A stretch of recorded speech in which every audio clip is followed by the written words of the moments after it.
How to Train Your Dragon 2025 review.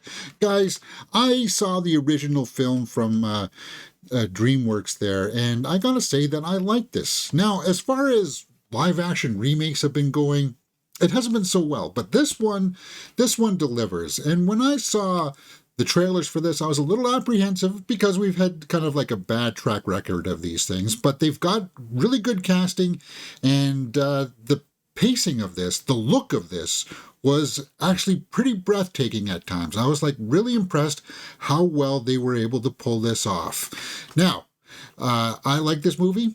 I think a lot of people who will see it will like this. I do think that it's touch long, because the runtime is just about 2 hours there. 78% by critics, 98 by the audience, so it's a crowd pleaser for sure. We'll take a look at the critics rating after I give you my little spiel here about how I liked it. Now, the cast is a real standout here.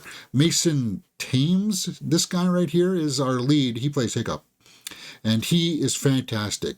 Gerard Butler is back. He voiced the father in the cartoon version, and now he's doing it in real life. That was cool. Nick Frost is in here. And then you've got a cast of young people here, but Astrid is played by Nico Parker, and she did a really good job. It's one of those things that kind of like stands out when you watch it. It's like, oh, well, I didn't think that this cast would work, but it kind of does. You kind of like get on board with this eclectic group of people. It's kind of like, do you believe this? Do you believe this? A lot of it's anchored by Gerard Butler, though, the father-son dynamic, where if you're not on board with this part, then you won't be on board with the rest. But it was really cool to see a lot of the live action sets, because they actually built some of these sets, and it looked really good.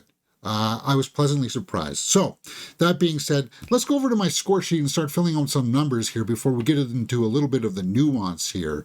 Acting, directing, and story are out of a possible 2 points each. Cinematography and score are out of 1 point each. Now, the acting, as I said, is a good standout here. Thames. He was in the Black Phone movie, right? And he's going to be in Black Phone 2. We'll take a look at that in just a second. But as an ensemble, I'll say 1.5. I reserve the right to come back to 1 point, to bump that up a bit to 2 points. Directing. It was fairly well directed. The technical aspects were pretty well done, and I got to give that. The story is also really good. Now, as I said, it's a touch long. Cinematography is breathtaking, and the score. You'll like the score in this as well. The soundtrack it's just a real pleasure to listen to on the big screen like that, and that puts us at 6.5 as of right now, going into what critics are saying about this over on the tomato meter here. Let's take a look at some of the snapshot reviews.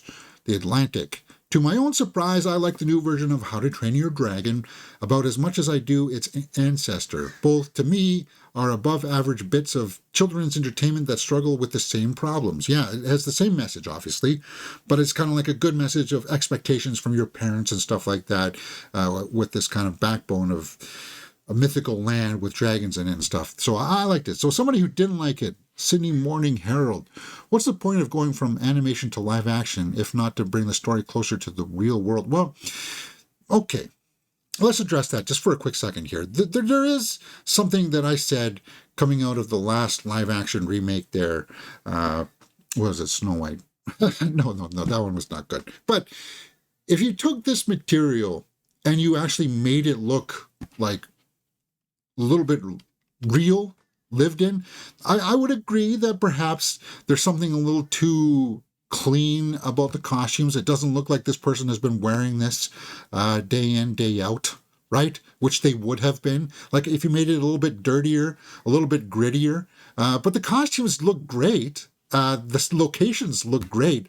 And this guy here, Mason, let's just stop here for a minute. Because as I said, he was in the Black Phone. Now, he was much younger in that movie, a little unrecognizable. That was that horror movie with Scott Derrickson directing, right? And he's going to be in Black Phone 2. And this guy, he's got a charisma to him. the kind of charisma that I was watching him in How to Train Your Dragon here.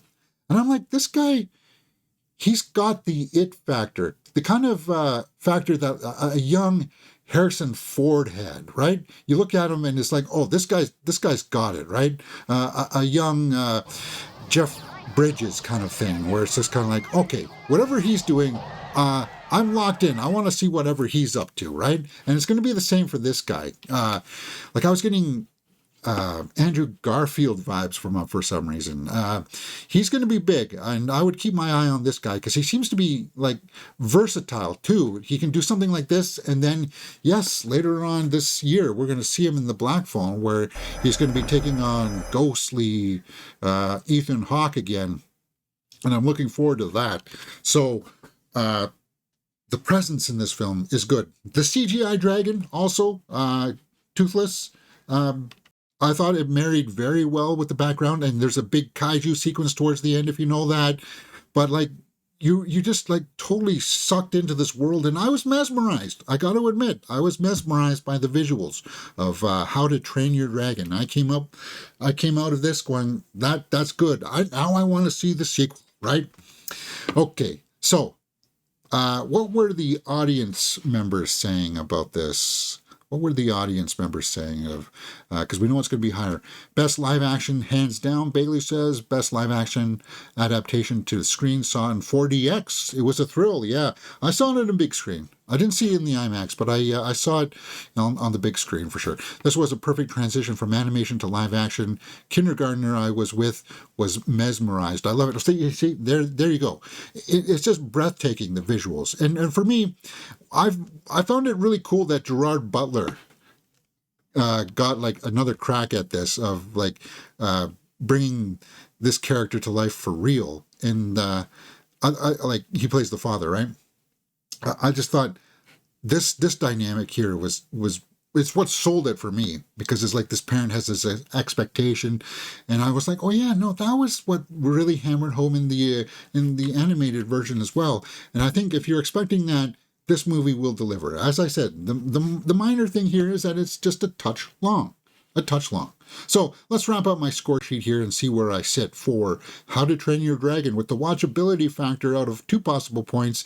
If you were a fan of the original and you are curious to see how this plays out on the big screen, I would say at least see it once. But you know what?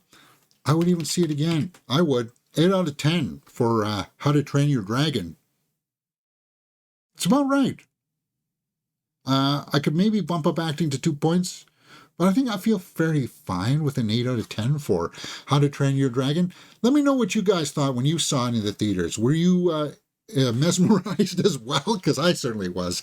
All right, guys, that's it for me here on the channel Mirror Domains. If you like this kind of thing, hit that thumbs up button and subscribe.